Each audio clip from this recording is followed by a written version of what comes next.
ವೇದಿಕೆ ಮೇಲೆ ನಮ್ಮ ಕನ್ನಡ ಸಾಹಿತ್ಯ ಪರಿಷತ್ತು ಭಾಲ್ಕಿಯ ಅಧ್ಯಕ್ಷರಾದಂತಹ ಶರಣಜೀವಿಗಳಾದ ನಾಗಭೂಷಣ್ ಮಾಮಿಡಿ ಸರ್ ಕಾರ್ಯಕ್ರಮದ ವೇದಿಕೆಗೆ ನಾವು ಆಗಮಿಸಬೇಕಾಗಿ ಮನವಿಯನ್ನ ಮಾಡಿ ತಮ್ಮ ಸ್ಥಾನವನ್ನು ಅಲಂಕರಿಸಲಿಕ್ಕೆ ತಾವು ಕೂಡ ವೇದಿಕೆಗೆ ದಯಪಾಲಿಸಬೇಕಾಗಿ ವಿನಂತಿಸ್ತಾ ನೀವೆಲ್ಲರೂ ಚಪ್ಪಾಳೆ ತಟ್ಟೆ ಅವರಿಗೆ ವೇದಿಕೆಗೆ ಪ್ರತಿಪೂರ್ವಕವಾಗಿ ಬರಮಾಡಿಕೊಳ್ಳೋಣ.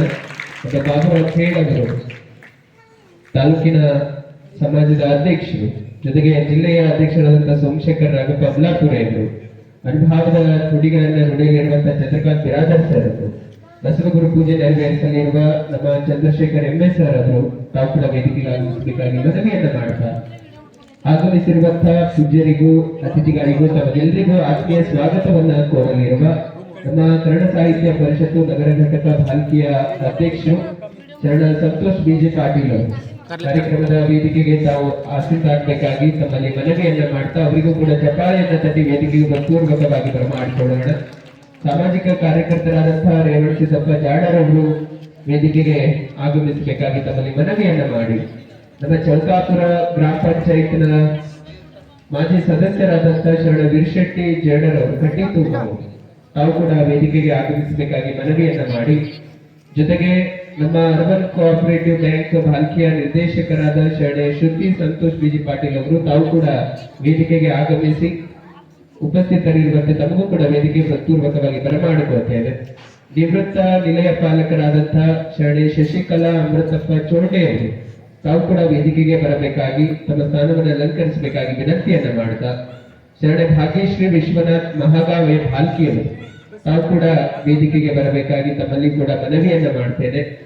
ಜೊತೆಗೆ ನಮ್ಮ ಪ್ರಿಯದರ್ಶಿನಿ ಸ್ಮಾರಕ ಪ್ರೌಢಶಾಲೆ ಭಾಲ್ಕಿಯ ಶಿಕ್ಷಕರಾದ ಶರಣ ವಿಜಯ್ ಕುಮಾರ್ ಬಸವಣ್ಣಪ್ಪ ಗೌಡಗಾವೆ ಅವರು ತಾವು ಕೂಡ ವೇದಿಕೆಗೆ ಬಂದು ಸ್ಥಾನವನ್ನು ಅಲಂಕರಿಸಬೇಕಾಗಿ ಮನವಿಯನ್ನ ಮಾಡ್ತಾ, ಅದೇ ರೀತಿ ನಮ್ಮ ಗಿರಿಶೆಟ್ಟಿ ವೈಜನಾಥ್ ಸ್ವಂತ ಅವರು ಸಿದ್ದೇಶ್ವರ ತಾವು ಕೂಡ ವೇದಿಕೆಗೆ ಬಂದು ಅತಿಥಿ ಸ್ಥಾನವನ್ನ ಗೌರವ ಉಪಸ್ಥಿತರಾಗಬೇಕಾಗಿ ತಮ್ಮಲ್ಲಿ ಮನವಿಯನ್ನ ಮಾಡ್ತೇನೆ. ಜೊತೆಗೆ ನಮ್ಮ ಕಣಜಿಯ ಶರಣ ಸಂಗಮೇಶ್ ಪ್ರಭುರಾವ್ ಕಾರಮುಂಗಿ ಅವರು ಕೂಡ ವೇದಿಕೆಗೆ ಬಂದು ಆಸೀನರಾಗಬೇಕಾಗಿ ತಮ್ಮಲ್ಲಿ ಮನವಿಯನ್ನ ಮಾಡಿ, ಜೊತೆಗೆ ನಮ್ಮ ಇಕ್ಲಾಸ್ಪುರ ವಾಡಿಯ ಶರಣ ರಾಜಶೇಖರ್ ಗುರುಬಸಪ್ಪ ಪಾಟೀಲ್ ಅವರು ತಾವು ಕೂಡ ವೇದಿಕೆಗೆ ಆಗಮಿಸಬೇಕಾಗಿ ತಮ್ಮಲ್ಲಿ ಮನವಿಯನ್ನ ಮಾಡ್ತಾ, ಮದಕಟ್ಟಿಯ ಶರಣ ರೇವಣ ಸಿದ್ದಪ್ಪ ಗುರುಲಿಂಗಪ್ಪ ಗೌಡಗೌರ್ ಅವರು ತಾವು ಕೂಡ ವೇದಿಕೆಗೆ ಆಗಮಿಸಬೇಕು. ಲಜ್ವಾಡದ ನಮ್ಮ ಶರಣ ಸಂಗಮೇಶ್ ಬಾಬುರಾವ್ ಲದ್ದೇವರು ತಾವು ಕೂಡ ಕಾರ್ಯಕ್ರಮದ ವೇದಿಕೆಗೆ ಬಂದು ಸ್ಥಾನವನ್ನು ಅಲಂಕರಿಸಬೇಕಾಗಿ ಮನವಿಯನ್ನ ಮಾಡ್ತೇನೆ. ಅದೇ ರೀತಿ ಇವತ್ತಿನ ಭಕ್ತಿ ದಾಸೋಹಿಗಳಾದಂತಹ ಶರಣ ಎಚ್ ಮರಿಯಪ್ಪ ಮತ್ತು ಪರಿವಾರ ಶಿವಮೊಗ್ಗದವರು, ಅದೇ ರೀತಿ ಶ್ರೀದೇವಿ ರಮೇಶ್ ಪಟ್ನೆ ತಾವುಗಳು ಕೂಡ ವೇದಿಕೆಗೆ ಆಗಮಿಸಿ ಆಸೀನರಾಗಬೇಕಾಗಿ ಮನವಿಯನ್ನ ಮಾಡಿ, ವಚನ ಗಾಯನವನ್ನ ಮಾಡಲಿರುವ ಶರಣ ಮಂಗಲ ಗಣಪತಿ ಕಾಡಾದೇವ್ ಅವರು ಕೂಡ ವೇದಿಕೆಗೆ ಆಗಮಿಸಬೇಕಾಗಿ ತಮ್ಮಲ್ಲಿ ಮನವಿಯನ್ನ ಮಾಡ್ತಾ, ಇವತ್ತು ತಾವೆಲ್ಲರೂ ಶರಣ ಜೇಡರ ದಾಸಿಮಯ್ಯನವರ ಜಯಂತಿ ಮತ್ತು 495ನೇ ಮಾಸಿಕ ಶಿವಾನುಭಾವ ಗೋಷ್ಠಿಯಲ್ಲಿ ಪಾಲ್ಗೊಂಡಿರುವ ಎಲ್ಲ ನಮ್ಮ ಉಪಸ್ಥಿತರಿರುವಂತಹ ಸರ್ವರಿಗೂ, ಈ ಕಾರ್ಯಕ್ರಮದಲ್ಲಿ ಪಾಲ್ಗೊಂಡಿರುವಂತಹ ಎಲ್ಲರಿಗೂ ಮತ್ತೊಮ್ಮೆ ನಿಮ್ಮೆಲ್ಲರ ಜೋರಾದ ಚಪ್ಪಾಳೆ ಮೂಲಕ ಹೃತ್ಪೂರ್ವಕವಾಗಿ ಬರಮಾಡಿಕೊಂಡು ಈಗ ವೇದಿಕೆ ಮೇಲೆ ಎಲ್ಲ ಅತಿಥಿ ಗಣ್ಯರ ಆಗಮನ ಆಗಿದೆ. ಇದೀಗ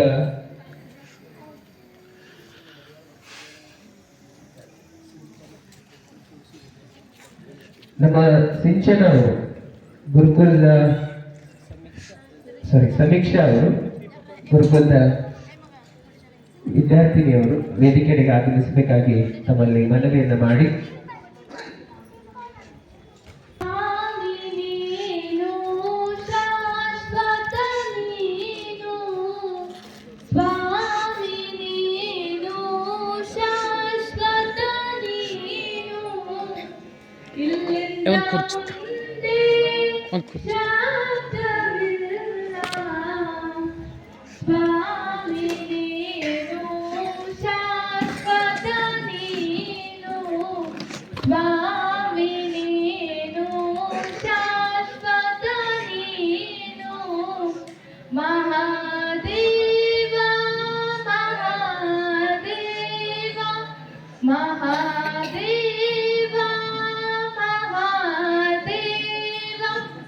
Bye.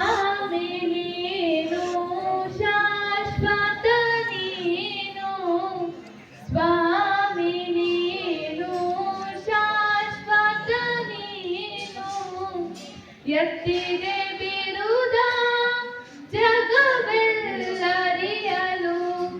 ಎತ್ತಿದೆ ಬಿರುದ ಜಗವೆಲ್ಲರಿಯಲು. ಸ್ವಾಮಿ ನೀನು ಶಾಶ್ವತ ನೀನು, ಮಹಾದೇವ ಮಹಾದೇವ ಮಹಾದೇವ ಮಹಾದೇವ. ಇಲ್ಲಿಂದ ಮುಂದೆ ಶಬ್ದವಿಲ್ಲ, ಇಲ್ಲಿಂದ ಮುಂದೆ ಶಬ್ದವಿಲ್ಲ. ಸ್ವಾಮಿ ನೀನು ಶಾಶ್ವತ ನೀನು, ಪಶುಪತಿ ಜಗಕ್ಕೆ ಏಕೋ ದೇವ, ಪಶುಪತಿ ಜಗಕ್ಕೆ ಏಕೋ ದೇವ. ಸ್ವರ್ಗ ಮಧ್ಯ ಪಾತಾಳದೊಳಗೆ, ಸ್ವರ್ಗ ಮಧ್ಯ ಪಾತಾಳದೊಳಗೆ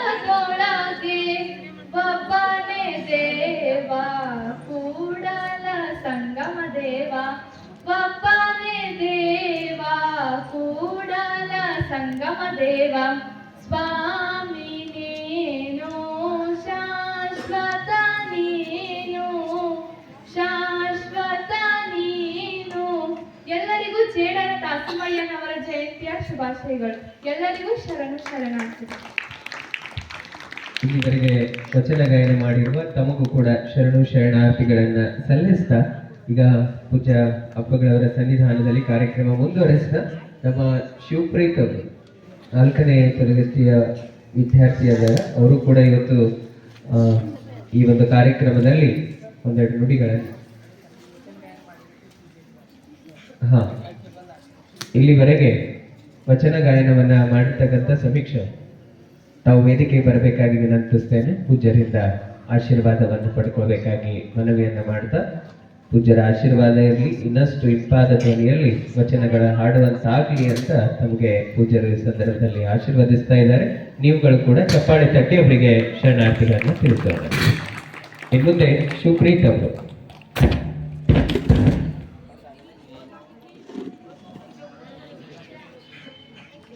ಎಲ್ಲರಿಗೂ ನನ್ನ ನಮಸ್ಕಾರ. ನನ್ನ ಹೆಸರು ಶಿವಪ್ರೀತ್. ನಾನು ಓದುತ್ತಿರುವ ತರಗತಿ 4ನೇ ತರಗತಿ. ನಾನು ಜೇಡರ ದಾಸಿಮಯ್ಯನವರ ಬಗ್ಗೆ ಒಂದೆರಡು ಮಾತನಾಡಲು ಬಂದಿದ್ದೇನೆ. ಜೇಡರ ದಾಸಿಮಯ್ಯನವರು ಯಾದಗಿರಿ ಜಿಲ್ಲೆಯ ಸುರ್ಪಳ್ಳಿಯ ಜಿಲ್ಲೆಯ ಮುಗ್ದೂರಿನಲ್ಲಿ ಜನಿಸಿದರು. ತಂದೆ ರಾಮಯ್ಯ, ತಾಯಿ ಶಂಕರಿ. ಅವರು ತಮ್ಮ ಬಾಲ್ಯ ಶಿಕ್ಷಣವನ್ನು ಮುಗ್ದೂರಿನಲ್ಲಿ ಮುಗಿಸಿದರು. ಮತ್ತೆ ತಮ್ಮ ಉನ್ನತ ಶಿಕ್ಷಣಕ್ಕಾಗಿ ಅವರು ರಾಮಚಂದ್ರಗುಂಡ ಶಿವಾಚಾರ್ಯರ ಹತ್ತಿರ ಹೋಗಿ ತಮ್ಮ ಉನ್ನತ ಶಿಕ್ಷಣವನ್ನು ಮುಗಿಸಿದರು. ಉನ್ನತ ಶಿಕ್ಷಣವನ್ನು ಮುಗಿಸಿ ಬರುವಾಗ ಅವರು ದಾರಿಯಲ್ಲಿ ಪ್ರವಚನವನ್ನು ಹೇಳುತ್ತಾ ಸಮಾಜ ಸೇವೆಯನ್ನು ಮಾಡುತ್ತಾ ಬರ್ತಾ ಇದ್ರು. ನಾನು ಅವರ ಬಗ್ಗೆ ಒಂದು ಕಥೆಯನ್ನು ಹೇಳಲು ಬಯಸ್ತೇನೆ. ಅವರ ವೃತ್ತಿ ನೇಕಾರ ವೃತ್ತಿಯಾಗಿತ್ತು. ನೇಕಾರ ಎಂದರೆ ಕಂಬಳಿ ಮಾಡುವುದು ಅವರ ವೃತ್ತಿ. ಅವರು ಹೀಗೆ ಒಂದು ದಿನ ಸುಂದರವಾದ ಕಂಬಳಿಯನ್ನು ಮಾಡಿದರು. ಆ ಕಂಬಳಿಯನ್ನು ಮಾರುಕಟ್ಟೆಗೆ ಒಯ್ದು ಮಾರಾಟಕ್ಕೆ ಕುಳಿತುಕೊಂಡಾಗ ಎಲ್ಲರೂ ಬಂದು ನೋಡಿದರು. ಆ ಕಂಬಳಿಯನ್ನು ಬಹಳ ಸುಂದರವಾಗಿತ್ತು. ಯಾರು ಅದನ್ನು ತೆಗೆದುಕೊಳ್ಳಲಿಲ್ಲ, ಏಕೆಂದರೆ ಅದು ದುಬಾರಿ ಹಣದಾಗಿತ್ತು. ಆಗಿನ ಕಾಲದಲ್ಲಿ ಜನರ ಹತ್ತಿರ ಹಣ ಇರುತ್ತಿರಲಿಲ್ಲ. ಇದರ ಸಲುವಾಗಿ ಆ ಕಂಬಳಿಯನ್ನು ಯಾರು ತೆಗೆದುಕೊಳ್ಳುವುದಿಲ್ಲ, ಏಕೆಂದರೆ ಅದು ದುಬಾರಿ ಹಣದ ಆಗಿತ್ತು. ಅವರು ಹೀಗೆ ಮರಳಿ ಬರುವಾಗ ಅವರಿಗೆ ಬೇಸರವಾಯಿತು. ಆಗ ಅವರು ಬರುವಾಗ ಒಬ್ಬ ಜಂಗಮರು ಬಂದು ಕೇಳುತ್ತಾರೆ, ನನಗೆ ಚಳಿ ಆಗ್ತಾ ಇದೆ, ನೀನು ನನಗೆ ಆ ಕಂಬಳಿಯನ್ನು ಕೊಡು ಎಂದಾಗ, ಆಯ್ತು, ಇದು ನಿಮ್ಮದೇ ಆದ ಕಂಬಳಿ ಇದೆ ಎಂದು ಅವರು ಜಂಗಮರಿಗೆ ಕೊಟ್ಟು ಬಿಡುತ್ತಾರೆ. ಆಗ ಆ ಜಂಗಮರು ಅದನ್ನು ತುಂಡು ತುಂಡಾಗಿ ಮಾಡುತ್ತಾರೆ. ಒಂದು ತುಂಡು ಅವರ ಕೈಗೆ ಕಟ್ಟಿಕೊಳ್ಳುತ್ತಾರೆ, ಒಂದು ತುಂಡು ಅವರ ಕಾಲಿಗೆ ಕಟ್ಟಿಕೊಳ್ಳುತ್ತಾರೆ, ಒಂದು ತುಂಡು ಅವರ ತಲೆಗೆ ಕಟ್ಟಿಕೊಳ್ಳುತ್ತಾರೆ. ಉಳಿದ ತುಂಡುಗಳು ಬೀಸಾಡುತ್ತಾರೆ, ತೂರಾಡುತ್ತಾರೆ. ಹೀಗೆ ಮಾಡುವುದನ್ನು ಜೇಡರ ದಾಸಿಮಯ್ಯನವರು ಹಾಗೆ ನಿಂತುಕೊಂಡು ನೋಡ್ತಾ ಇರುತ್ತಾರೆ. ಆಗ ಅವರು ಹೇಳುತ್ತಾರೆ, ನಿನಗೆ ಬೇಸರವಾಗಲಿಲ್ಲ ಇಲ್ಲ ಎಂದು ಹೇಳಿ ಹೋಗ್ತಾ ಇರುವಾಗ ಆಗ ಜಂಗಮರು ಕೇಳುತ್ತಾರೆ, ನನಗೆ ಹೊಟ್ಟೆ ಹಸುವಾಗಿದೆ, ನಿನ್ನ ಹತ್ತಿರ ಏನಾದರೂ ತಿನ್ನೋದಿಕ್ಕಿದ್ದರೆ ನನ್ನನ್ನು ಕೊಡು ಎಂದಾಗ, ನನ್ನ ಮನೆ ಇಲ್ಲೇ ಪಕ್ಕದಲ್ಲಿದೆ, ಬನ್ನಿ ಹೋಗೋಣ ಎಂದು ಕರೆದುಕೊಂಡು ಹೋಗುತ್ತಾರೆ. ಆಗ ಅವರ ಹೆಂಡತಿ ದುಗ್ಗವ್ವ ಅವರಿಗೆ ಹೋಗಿ ಹೇಳುತ್ತಾರೆ, ನಮ್ಮ ಮನೆಗೆ ಒಬ್ಬ ಅತಿಥಿ ಬಂದಿದ್ದಾರೆ, ಅವರಿಗೆ ಆಹಾರವನ್ನು ಕೊಡು ಎಂದು ಹೇಳಿ ಆಗ ದುಗ್ಗವ್ವನವರು ಒಳಗೆ ಕರೆದುಕೊಂಡು ಹೋಗುತ್ತಾರೆ. ನಿಮಗೆ ತಿನ್ನೋದಿಕ್ಕೆ ಆಹಾರವಿಲ್ಲ, ಮತ್ತೆ ಯಾರನ್ನು ಕರೆದುಕೊಂಡು ಬಂದಿರುವಿರಿ, ನಾವು ಆಮೇಲೆ ತಿನ್ನೋಣ, ಮೊದಲು ಆ ಅತಿಥಿಯನ್ನು ಕೊಡಿ ಎಂದು ಹೇಳಿ ಅಂಬಲಿಯನ್ನು ತೆಗೆದುಕೊಂಡು ಆ ಜಂಗಮರಿಗೆ ಒಯ್ದುಕೊಡುತ್ತಾರೆ. ಆಗ ಜಂಗಮರು ಹೊಟ್ಟೆ ತುಂಬ ಆ ಅಂಬಲಿಯನ್ನು ಕುಡಿಯುತ್ತಾರೆ.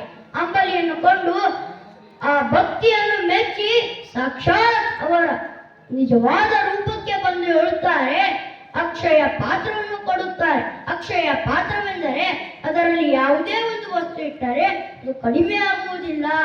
ಸಪೋಸ್ ಆಗಿ ನೀವು ಅದರಲ್ಲಿ ಹಣವನ್ನು ಇಟ್ಟಿದರೆ ಹಣ ಎಷ್ಟೂ ಕಡಿಮೆ ಆಗುವುದಿಲ್ಲ. ಈಗ ಸಮಯದ ಅಭಾವದಿಂದಾಗಿ ನಾನು ಒಂದು ಕಥೆಯನ್ನು ಹೇಳಿ ಮುಗಿಸುತ್ತೇನೆ. ಅದೇನೆಂದರೆ, ಇಬ್ಬರು ವ್ಯಕ್ತಿಗಳು, ಅವರು ಸಾಮಾನ್ಯ ವ್ಯಕ್ತಿಯಲ್ಲ, ಅವರು ಸಾಕ್ಷಾತ್ ಶಿವನ ಭಕ್ತರು. ಒಂದು ದಿನ ಅವರು ಏನೆಂದು ಚರ್ಚಿಸುತ್ತಾ ಇದ್ದರೆಂದರೆ, ಸಂಸಾರ ಜೀವನ ದೊಡ್ಡದು ಅಥವಾ ಸನ್ಯಾಸಿ ಜೀವನ ದೊಡ್ಡದು ಎಂದು ಚರ್ಚಿಸುತ್ತಾ ಅವರು ಜೇಡರ ದಾಸಿಮಯ್ಯನವರ ಹತ್ತಿರ ಹೋಗುತ್ತಾರೆ. ಜೇಡರ ದಾಸಿಮಯ್ಯನವರ ಹತ್ತಿರ ಹೋಗಿ ಈ ವಿಚಾರವನ್ನು ಎಲ್ಲ ಹೇಳಿಬಿಡುತ್ತಾರೆ. ಆಗ ಜೇಡರ ದಾಸಿಮಯ್ಯನವರು ಏನನ್ನು ಹೇಳದೆ ಅವರು ತಮ್ಮ ನೇಕಾರ ವೃತ್ತಿಯನ್ನು ಮಾಡತೊಡಗಿದರು. ಆಗ ಅವರು ತಮ್ಮ ಹೆಂಡತಿಗೆ ಹೇಳುತ್ತಾರೆ, ಕಡು ಬಿಸಿಲಿನಲ್ಲಿ ಕತ್ತಲಿರುವುದಿಲ್ಲ, ಆದರೂ ಸಹ ಅವರ ಹೆಂಡತಿಗೆ ಹೇಳುತ್ತಾರೆ, ಒಂದು ದೀಪವನ್ನು ಹಚ್ಚು ಎಂದಾಗ ಅವರು ಏನನ್ನೂ ಹೇಳದೆ ಒಂದು ದೀಪವನ್ನು ಹಚ್ಚುತ್ತಾರೆ. ಆಗ ಕೆಲವು ಸಮಯದ ನಂತರ ಮತ್ತೆ ಹೇಳುತ್ತಾರೆ, ನನಗೆ ಶಾಲನ್ನು ತಂದುಕೊಡು ಎಂದು ಹೇಳುತ್ತಾರೆ. ಅವರ ಭುಜದ ಮೇಲೆ ಶಾಲನ್ನು ಇರುತ್ತದೆ. ಆಗ ಅವರು ಏನನ್ನೂ ಹೇಳದೆ ದುಗ್ಗವ್ವ ಅವರ ಭುಜದ ಮೇಲೆ ಎದ್ದ ಶಾಲನ್ನು ಅವರ ತಲೆಗೆ ಕಟ್ಟುತ್ತಾರೆ. ಹೀಗೆ ಅವರು, ನನಗೆ ಹಸುವಾಗ್ತಾ ಇದೆ, ಅಂಬಲಿಯನ್ನು ತೆಗೆದುಕೊಂಡು ಬಾ ಎಂದು ಹೇಳುತ್ತಾರೆ.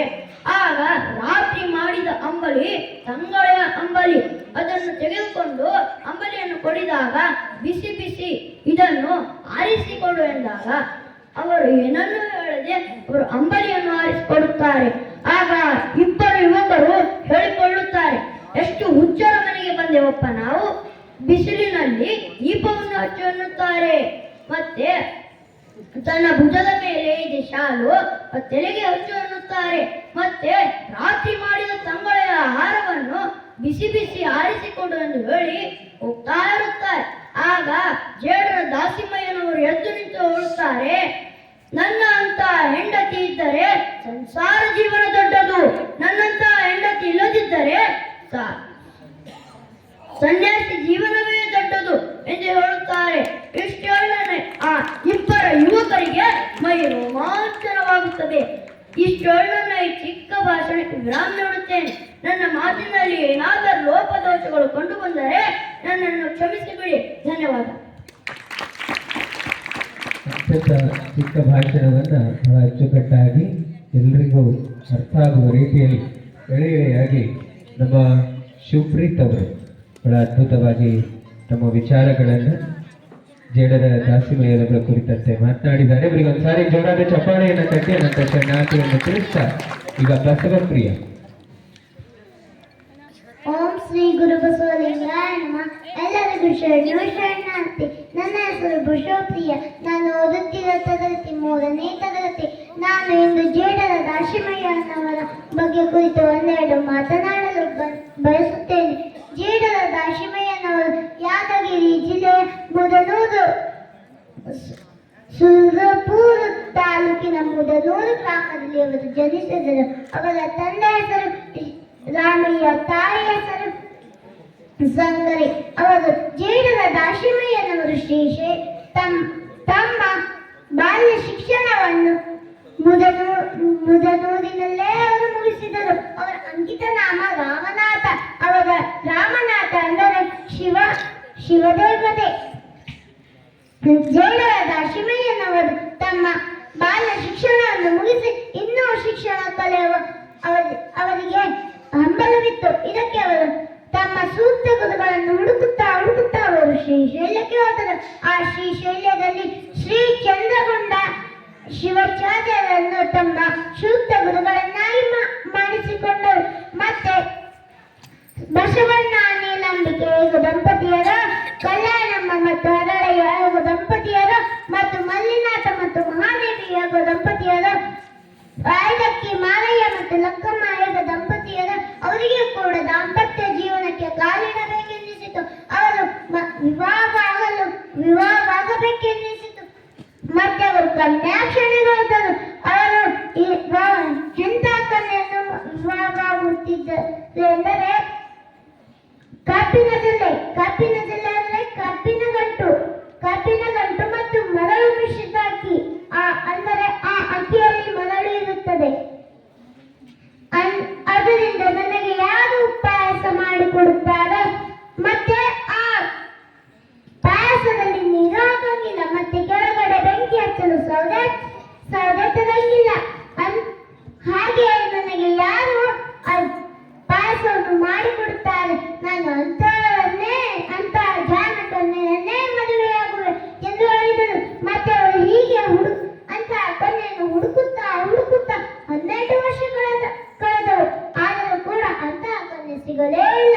ಮತ್ತೆ ಅವರು ಅಂತಹ ಕನ್ಯೆಯನ್ನು ಹುಡುಕುತ್ತಾ ಕಲಬುರಗಿ ಜಿಲ್ಲೆಯ ಬಿಜಾಪುರ ತಾಲೂಕಿನ ಗೋಪುರ ಗ್ರಾಮದಲ್ಲಿ ಅವರು ಮಲ್ಲಿನಾಥ ಮತ್ತು ಮಹಾದೇವಿಯ ದಂಪತಿಯರ ಮನೆಗೆ ಬರುತ್ತಾರೆ. ಅಲ್ಲಿ ನಾನು ಇಂತಹ ಕನ್ಯೆಯನ್ನು ಹುಡುಕುತ್ತಿದ್ದೇನೆ.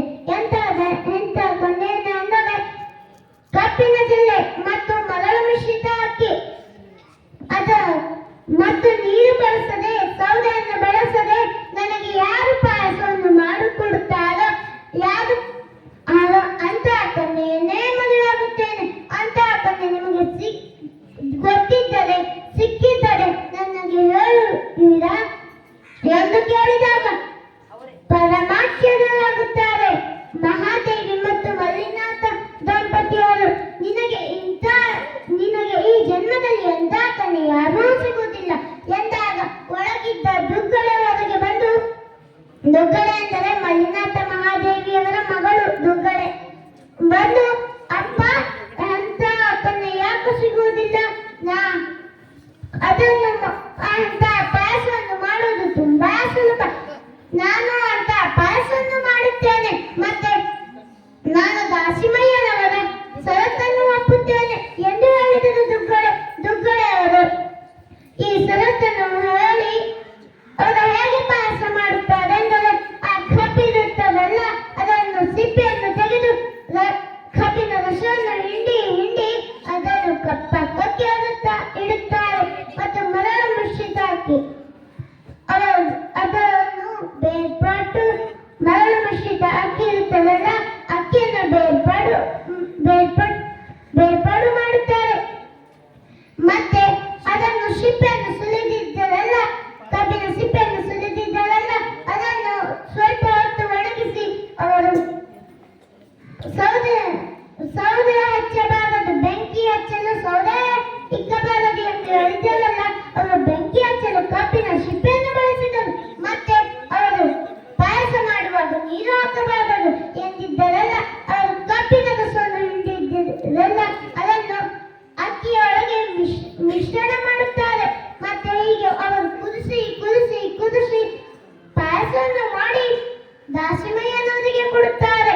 ದಾಸಿಮಯ್ಯನವರು ಇದನ್ನು ಕಂಡು, ಭಲೇ ದುಗ್ಗಳೆ ಭಲೇ, ಇಂತಹ ಜಾಣಕನ್ನೆಯನ್ನು ನಾನು ಎಲ್ಲಿ ನೋಡಲಿಲ್ಲ, ನಾನು ನಿನ್ನನ್ನು ಒಪ್ಪಿದ್ದೇನೆ ಎಂದು ಹೇಳಿದಾಗ ಮಲ್ಲಿನಾಥ ಮತ್ತು ಮಹಾದೇವಿ ತಮ್ಮ ಮಗಳು ದುಗ್ಗಳೆಯೊಂದಿಗೆ ದಾಸಿಮಯ್ಯನವರ ವಿವಾಹ ನೆರವೇರಿತು.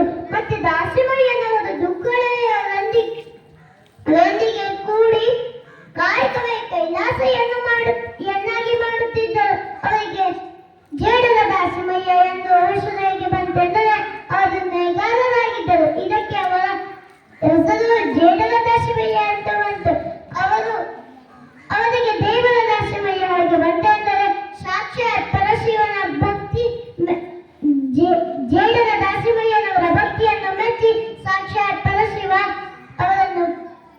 ಅಕ್ಷಯ ಪಾತ್ರ ನೀಡಿದ್ದರು. ಇದಕ್ಕೆ ಅವರು ಧಾನ್ಯ ದಾಸ ಮಾಡಿದರು. ಇದಕ್ಕೆ ಜನರೆಲ್ಲ ಅವರಿಗೆ ದೇವರು ಎಂದು ಕರೆದರು. ಇದಕ್ಕೆ ಅವರ ಹೆಸರು ದೇವರ ದಾಸಿಮಯ್ಯ. ಇನ್ನು ಜೇಡರ ದಾಸಿಮಯ್ಯನವರ ಜೀವನ ಪರಿಚಯ ಇನ್ನೂ ಹೆಚ್ಚಾಗಿದೆ. ಆದರೆ ಸಮಯದ ಅಭಾವ ಇರುವುದಕ್ಕಾಗಿ ನನ್ನ ಈ ಪುಟ್ಟ ಭಾಷಣವನ್ನು ಜೇಡರ ದಾಸಿಮಯ್ಯ ಅವರ ಪಾದಕ್ಕೆ ಅರ್ಪಿಸುತ್ತಾ ನನ್ನ ಮಾತುಗಳನ್ನು ಮುಗಿಸುತ್ತೇನೆ. ಮಾತನಾಡಲು ಅವಕಾಶ ಕೊಟ್ಟಿದ್ದಕ್ಕಾಗಿ ತಮಗೆಲ್ಲರಿಗೂ ಹೃದಯಪೂರ್ವಕ ಮತ್ತೊಮ್ಮೆ ಶರಣಾರ್ಥಿ.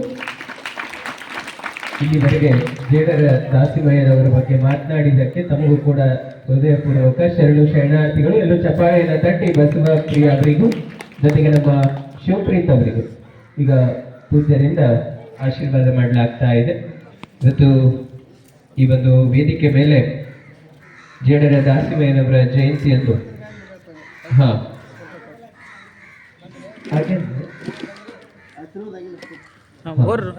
ಹೋಗಿ ಬಸವೇಶ್ವರಿ ಆರಂಭದಲ್ಲಿ ಅವರು ಬಹಳ ಒಳ್ಳೆಯ ಒಂದು ಗಾಯನವನ್ನು ಮಾಡಿದ್ದಕ್ಕೆ ಪೂಜ್ಯರಿಂದ ಆಶೀರ್ವಾದ. ಇದೀಗ ಪೂಜ್ಯರಿಂದ ನಮ್ಮ ಶಿವಪ್ರೀತ್, ಬಸವಪ್ರಿಯ ಮತ್ತು ಬಸವೇಶ್ವರ್ ಈ ಮೂವರಿಗೆ ಅಪ್ಪವರು ಆಶೀರ್ವದಿಸ್ತಾ ಇದ್ದಾರೆ. ಇದೇ ರೀತಿ ಶರಣರ ಬಗ್ಗೆ ನಮ್ಮ ವಿಚಾರ ಇದೇ ರೀತಿ ವಿಷಯಗಳನ್ನು ಹೇಳ್ತಾ ಇದ್ದೀನಿ ಅಂತ ಹೇಳ್ತಾ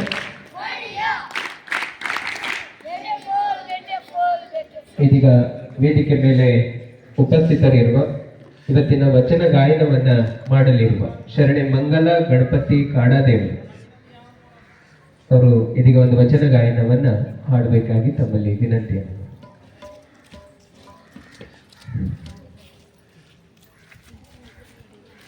ಓಂ ಶ್ರೀ ಗುರು ಬಸವಲಿಂಗಾಯ ನಮಃ. ಇವತ್ತು ಜೇಡರ ದಾಸಿಮಯ್ಯನವರ ಜಯಂತ್ಯೋತ್ಸವ ಕಾರ್ಯಕ್ರಮದ ನಿಮಿತ್ತವಾಗಿ ಹಾಗೂ ಹಿರೇಮಠ ಸಂಸ್ಥಾನ ಭಾರತಿ 494ನೆಯ ಮಾಸಿಕ ಶಿವಾನುಭವ ಗೋಷ್ಠಿಯ ಕಾರ್ಯಕ್ರಮ ಈ ನಿಮಿತ್ತವಾಗಿ ನಾನು ವಚನ ಗಾಯನವನ್ನು ಮಾಡುತ್ತೇನೆ. ಬೆಟ್ಟದ ಮೇಲೊಂದು ಮನೆಯ ಮಾಡಿ ಮೃಗಗಳಿಗೆ ಅಂಜಿದೊಡೆದೆಂತಯ್ಯ, ಮೃಗಗಳಿಗೆ ಅಂಜಿದೊಡೆದೆಂತಯ್ಯ. ಬೆಟ್ಟದ ಮೇಲೊಂದು ಮನೆಯ ಮಾಡಿ ಮೃಗಗಳಿಗೆ ಅಂಜಿದೊಡೆದೆಂತಯ್ಯ, ಮೃಗಗಳಿಗೆ ಅಂಜಿದೊಡೆದೆಂತಯ್ಯ. ಸಂತೆಯಲ್ಲಿ ಸಣ್ಣದೊಂದು ಮನೆಯ ಮಾಡಿ, ಸಂತೆಯಲ್ಲಿ ಸಣ್ಣದೊಂದು ಮನೆಯ ಮಾಡಿ ಶಬ್ದಕ್ಕೆ ನಾಚಿದೊಡೆದೆಂತಯ್ಯ, ಶಬ್ದಕ್ಕೆ ನಾಚಿದೊಡೆದೆಂತಯ್ಯ. ಬೆಟ್ಟದ ಮೇಲೊಂದು ಮನೆಯ ಮಾಡಿ ಮೃಗಗಳಿಗೆ ಅಂಜಿದೊಡೆದೆಂತಯ್ಯ, ಮೃಗಗಳಿಗೆ ಅಂಜಿದೊಡೆದೆಂತಯ್ಯ.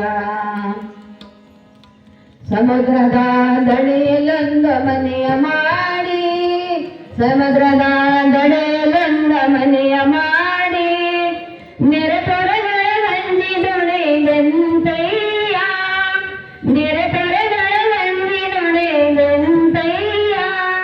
ಬೆಟ್ಟದ ಮೇಲೊಂದು ಮನೆಯ ಮಾಡಿ ಮೃಗಗಳಿಗೆ ಅಂಜಿದೊಡೆದೆಂತಯ್ಯ, ಮೃಗಗಳಿಗೆ ಅಂಜಿದೊಡೆದೆಂತಯ್ಯ. ಲೋಕದೊಳಗೆ ಹುಟ್ಟಿದ ಬಳಿಕ, ಲೋಕದೊಳಗೆ ಹುಟ್ಟಿದ ಬಳಿಕ ಸ್ತುತಿ ನಿಂದೆಗಳು ಬಂದಡೆ, ಲೋಕದೊಳಗೆ ಹುಟ್ಟಿದ ಬಳಿಕ ಸ್ತುತಿ ನಿಂದೆಗಳು ಬಂದಡೆ.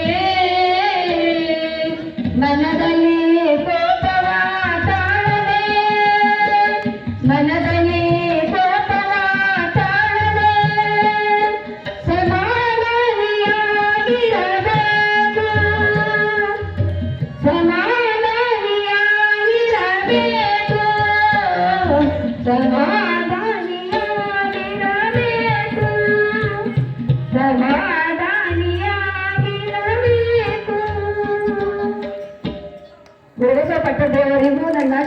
ಶರಣಾರ್ಥಿಗಳು.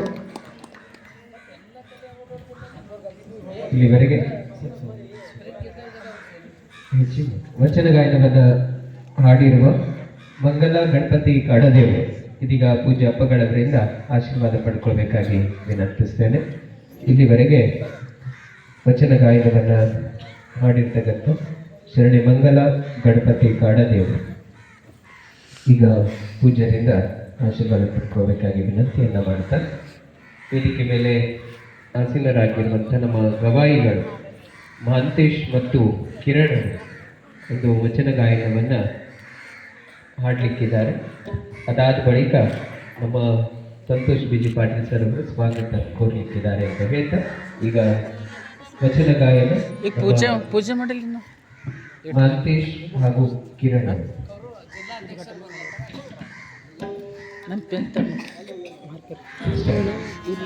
ಫೋಟೋ ಬರೀ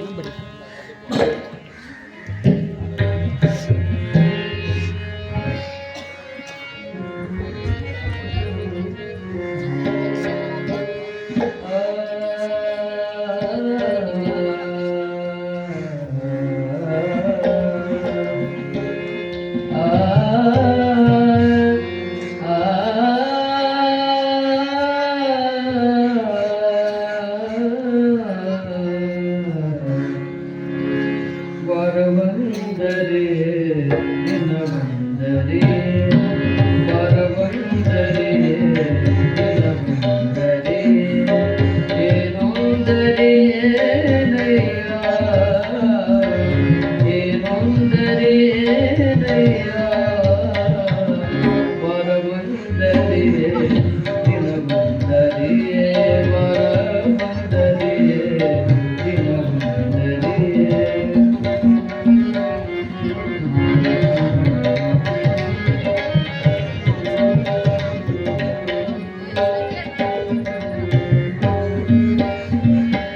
ಹಗಲೊಂದರೆ ಇರುಳೋದರೆ ಹಗಲೊಂದರೆ ಇರುಳೋದರೆ ಏನೊಂದರೆ ನಯ್ಯ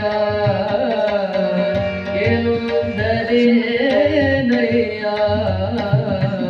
ವರಮುಂದರೆ ದಿನಮುಂದರೆ ವರಮುಂದರೆ ದಿನಮುಂದರೆ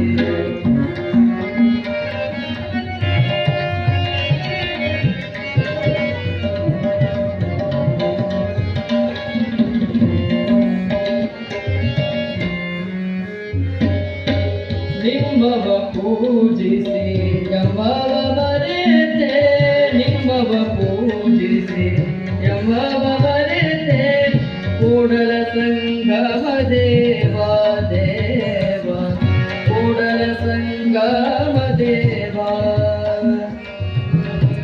ಕೂಡಲ ಸಂಗಮ ದೇವ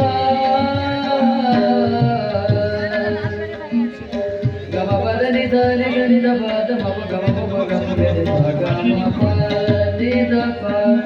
ಪನಿ ದಣಿದ ಪದ ಮಮ ಗಮ ಮಮ ಗಮ ಗಣಿ ಗಮ ಪದನಿದ ದರಿ ದರಿ ದರಿ ದರಿದ ಪದ ಮಮ ನಿಮ್ಮವ ಪೂಜಿಸಿ ಯಮವ ಮರೆತೆ ಕೂಡಲ ಸಂಗಮ ದೇವ ದೇವ ಕೂಡಲ ಸಂಗಮ ದೇವ ದೇವ ವರವಂದರೆ ದಿನವಂದರೆ ವರವಂದರೆ ದಿನವಂದರೆ ಏನೊಂದರೆ ನಯ್ಯ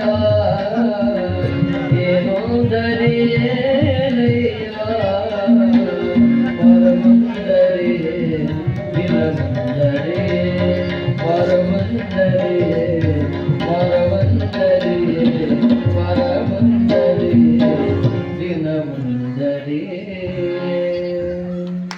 ಇಲ್ಲಿವರೆಗೆ ವಚನ ಗಾಯನವನ್ನು ಮಾಡಿರುವಂಥ ಗಾಯಕರಾದ ಗವಾಯಿಗಳಾದಂಥ ಮಹಾಂತೇಶ್ ಅವರಿಗೂ ತಬಲ ಸಾಥ್ ನೀಡಿರುವ ಕಿರಣ್ ಅವರಿಗೂ ಅನಂತ ಶರಣಾರ್ಥಿಗಳನ್ನು ತಿಳಿಸ್ತಾ ಇದೀಗ ಒಂದು ನೃತ್ಯವನ್ನು ಮಾಡಲಿಕ್ಕಿದ್ದಾರೆ. ನಮ್ಮ ಗುರುಪ್ರಸಾದ ಶಾಲೆ ಮಕ್ಕಳು ವೇದಿಕೆಗೆ ಬರಬೇಕಾಗಿ ತಮ್ಮಲ್ಲಿ ಆಮಂತ್ರಿಸುತ್ತೇನೆ.